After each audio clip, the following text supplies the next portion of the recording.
Olá, meu querido irmão, bem-vindo para a nossa reflexão deste sexto domingo da Páscoa. Primeira leitura, Atos 8, Felipe que desce a Samaria para ali pregar, mas também os apóstolos em Jerusalém que enviam Pedro e João, que podem rezar, impor as mãos, dar o batismo, comunicar o Espírito. Depois a segunda leitura da primeira carta de Pedro, que pela morte de Cristo e sua ressurreição nós recebemos a vida pelo Espírito Santo, como ele também recebeu a vida pelo Espírito. E depois o capítulo 14 de São João, Jesus que nos disse: me amais, guardais meus mandamentos, mas eu rogarei ao Pai, para que vocês não fiquem órfãos, que me vos mande um outro defensor, um outro paráclito. Vejam, meus irmãos, nosso olhar pouco a pouco dirige-se do fato da ressurreição para Pentecostes. É como se a obra do ressuscitado fosse nos comunicando a sua vida para nos enviar em missão. Mas antes de mais nada, é preciso guardar os mandamentos como um sinal do amor a Deus. Vejam, a vida cristã não se resume em um momento, mas em uma história. Ou seja, não basta que nós tenhamos uma experiência com Deus. Entendam bem o que eu vou dizer. Fazer uma experiência de Deus é relativamente fácil. Todavia, nós não somos chamados a ter experiências, mas a estar com o Senhor. Estar com o Senhor é guardar a sua vida, e a sua vida ressuscitada em nós é guardada pelos mandamentos, ou seja, pela obra de Cristo, por uma vida que se torna a semelhança à vida de Cristo, amando, e amando de maneira especial a todos, mas de maneira ainda mais especial aos inimigos. Por isso, meus irmãos, permanecer no amor a Deus, no amor ao próximo, aqueles que estão ao nosso redor, aqueles que precisam da evangelização, mas aqueles também que nos prejudicam, guardar os mandamentos, para recebermos o Espírito da verdade, o Espírito Santo. Muito interessante que, é óbvio, a nossa vida cristã é um grande combate.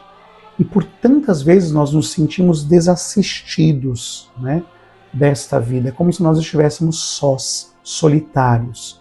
Mas Jesus diz que se nós guardarmos a sua palavra, ele mandará um outro paráclito, um outro defensor, um outro advogado, um outro patrono.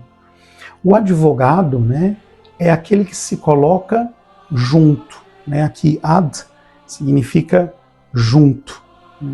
O advogado é aquele que falará em nosso nome, agirá em nosso nome.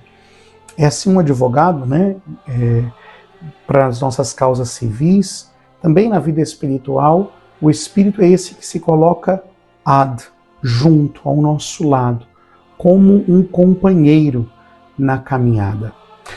Aqui é interessante percebermos uma referência interessante quando aqueles 3 jovens do livro de Daniel são colocados na fornalha por guardarem os mandamentos de Deus lá no Antigo Testamento ainda, e serem colocados na fornalha por não adorarem a Marduk.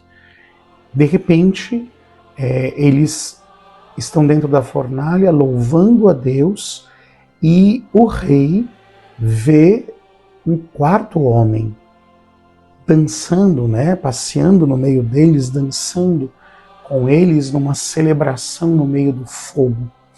Assim é a ação do Espírito Santo no meio de nós, que não nos preserva do combate, não nos preserva da luta, mas guerreia conosco. O Espírito Santo é sempre chamado na tradição da igreja, pelos padres da igreja de maneira particular, por um deles de maneira mais particular ainda, de o treinador de mártires.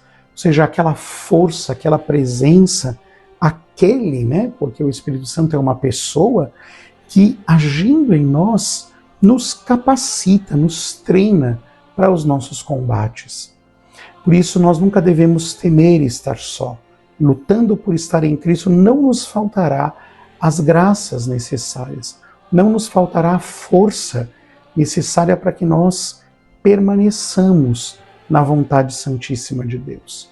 Por isso, meus queridos irmãos, não temamos estar em conflitos, como eu gosto sempre de dizer, mas temamos não estar em Cristo, não guardar o mandamento do amor. E porque o Espírito Santo está sempre aonde se guarda o mandamento para amar a Cristo, para amar a Deus, o Pai, para amar ao próximo, porque Ele é o amor, né? Ele é o amor que é mais forte do que a morte. Por isso, nos questionemos qual é o nosso relacionamento com Deus e Espírito Santo. Eu creio firmemente que Ele vai à minha frente, que Ele me ilumina, que Ele é meu companheiro na caminhada, ou tantas vezes eu penso o Espírito Santo somente como aquele que talvez é invocado de vez em quando, né? Ou se Ele de fato tem sido meu companheiro na caminhada. Deus te abençoe, um santo domingo de Páscoa, né? E que o Senhor nos ajude.